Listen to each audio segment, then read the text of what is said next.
Alright, good morning, fellas. Good morning, sir. Selamat pagi. Selamat pagi, Pak. Harus dijawab semuanya ya? Gak perlu ya teman-teman. Saya cuma mengucapkan selamat pagi untuk mengungkapkan kebahagiaan saya. Selamat pagi, assalamualaikum warahmatullahi wabarakatuh. Waalaikumsalam warahmatullahi wabarakatuh. Ini lengkap ya? Enggak, Siapa yang gak hadir? Boni, Boni. Ya. Kenapa Boni? Kancilen. Waduh, siapa lagi yang gak berangkat? Saiful. Ahmad Subendi, Pak. Ahmad Subendi yang suka wayang itu. Oke. Oh, kenapa dia? Rewan. Ya. Ini gak ada lagi yang gak berangkat? Atau Sama saya- satu, Pak. Nur Hanifah. Nur Hanifah kenapa Mas Raka? Jatilan Nur Hanifah. Wah, nanggap ya dia ya. Iya. Oke. Di sini sehat semua nggak nih yang masuk nih? Pusing? Pusing kenapa? Tadi habis belajar rekonstruksi. Iya, Pak. Ya, memang agak sedikit memusingkan. Nah, hari ini akan melanjut tentang rekonstruksi itu, tapi tarikannya lebih jauh lagi, teman-teman. Hari ini kita akan membahas tentang kaidah kebahasaan teks laporan hasil observasi. Aduh, bingung. Di sini ada yang udah tahu kaidah kebahasan dari teks laporan hasil observasi? Belum. Oke, teks laporan hasil observasi dulu deh. Ada yang tahu belum? Enggak nih? Dan tahu, Pak. Hasil laporan. Wah, cerdas sekali. Tangan bukan. Duit, saya bukan Jokowi. Oke, lanjut ya. Benar kata tadi Mbak Mutiara, kalau teks laporan hasil observasi itu teks yang memberikan informasi mengenai apa-apa yang telah kita amati begitu, dari buku, dari lingkungan sekitar, dari diri kita sendiri misalnya, lalu kita tuliskan. Nah, langsung saja ke kok sampai sini saya. Nah, ini eksplorasi konsepnya terlebih dahulu untuk merefresh otak kita agar tidak terbawa rekonstruksi tadi. Dari dua opsi ini mana yang benar? Yakin nggak nih? Ya. Iya. Kenapa? Karena kata kerja itu dinya tidak boleh dipisah. Kalau dipisah? Kata tempat. Oke.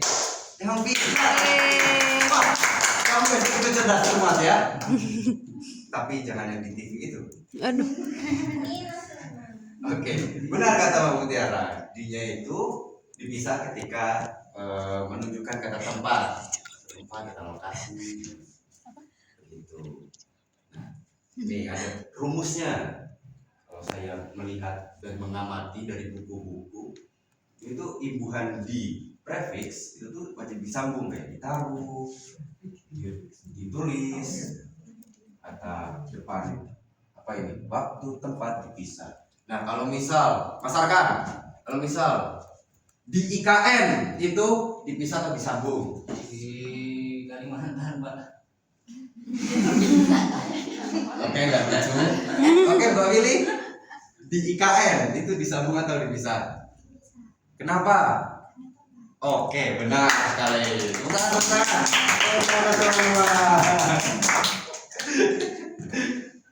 Ya, betul itu perbedaannya. Nah, kemudian di hasil observasi juga ada namanya pembedaan mengenai definisi dan deskripsi. Nah, ada kalimat definisi yaitu yang menjelaskan makna umum atau pengertian dari suatu objek, dan juga ada kalimat deskripsi yang menggambarkan ciri fisik, perilaku atau sifat khusus yang tertangkap indera. Nah, ciri-cirinya itu kayak gini. Menggunakan formula kalau misal kalimat definisi. Kalau deskripsi itu menunjukkan detail dari objek tersebut, objek atau subjek ya. Misal kunang-kunang adalah serangga, itu kalimat definisi. Kalau kalimat deskripsi, tubuhnya kunang-kunang berwarna gelap dan memiliki cahaya berpendar di belakangnya. Nah, itu kalimat deskripsi. Mbak Latifah serius banget. Coba berikan satu contoh kalimat definisi. Coba. Definisi itu menggunakan kopula.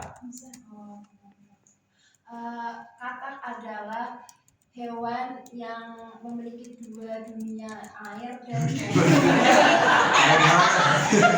Hidup di dua dunia. Oke, udah adalah ya. Betul teman-teman. Jadi itulah pembedaannya kalimat definisi dan kalimat deskripsi. Nah, begitu. Kemudian kalimat hasil observasi di sini juga selayaknya seorang peneliti gitu, harus memiliki etika dalam meneliti. Jadi kan nggak mungkin kita tulisan penelitian kita, tulisan hasil observasi kita cuma berdasarkan subjek yang kita teliti saja, tapi kita tidak mencari sumber dukungannya seperti data, seperti hal-hal lain begitu. Nah, di sini kita akan belajar mengenai etika ilmiah, yaitu kutipan. Begitu ada. Karena mengambil ide orang lain atau menyebut sumbernya adalah pencurian intelektual. Jadi sekarang tuh pencurian itu bukan cuma ayam, bukan cuma sepeda, bukan cuma maling rumah seperti akan gitu. Tapi pencurian-pencurian intelektual gitu dalam dunia akademik gitu, dalam dunia sekolahan seperti kita juga ada yang mencuri. Ya, waktu itu ada kalau nggak salah dosen S3 di mana begitu yang ketahuan disertasinya mencuri dari orang lain. Nah, hal seperti itu yang ingin ditanamkan bahwa kejujuran intelektual itu penting, teman. Ini praktek mengutip. Hari ini kita akan mempelajari lebih dalam mengenai praktek mengutip. Nah, misal penulisnya ini, faktanya itu di dalam buku Semut Terang-Terang dimanfaatkan manusia untuk mengusir hama sejak abad ke-12. Lalu kita bisa mengutipnya dengan diparafrasa. Jadi, menurut Johari tahun 2020, Semut Terang-Terang telah lama digunakan oleh manusia sebagai pengendali hama. Lalu kita akan mempraktikkan hal tersebut. Begitu. Kita praktikkan dengan kelompok yang kemarin sudah dibagi dua-dua. Oh, temannya belum datang ya tadi si Subandi ya? Terima kasih. Oke, kelompoknya dua-dua karena materinya tidak terlalu berat. Silakan di-scan materi tugas ini teman-teman. Sudah. Oh, keren sekali ya, semua tanggap. Seperti pemadam kebakaran. Oke. Itu materi tugasnya, kemudian ada padletnya untuk lembar kerja peserta didik. Untuk lembar kerja peserta didik.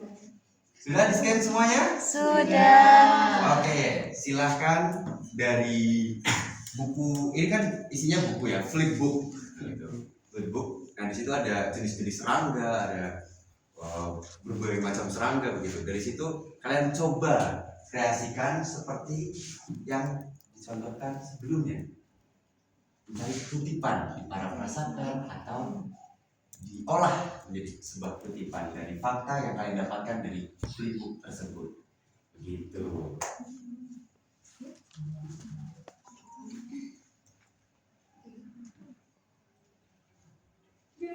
Wah, waktunya sudah habis teman-teman. Baik, waktunya sudah habis. Kalau begitu, kita akan meringkas sedikit apa yang kita pelajari. Nah, nanti kita akan menyusun kutipan, ubah data yang kalian dapatkan dari buku ensiklopedia serangga tersebut menjadi sebuah parafrasa kutipan gitu. Lalu besok karena waktu kita hari ini sudah tidak cukup, kita akan mempresentasikannya besok. Karena besok agar kita refresh lagi materi hari ini, minggu depan maksudnya, agar kita refresh materi hari ini dan melanjut ke materi sebelumnya lebih jelas begitu. Oke, begitu teman-teman. Refleksi akhirnya mengapa ini penting? Karena menghargai karya orang lain. Prestasi adalah bentuk kejujuran akademik. Ingat, masarkan kejujuran. Siap.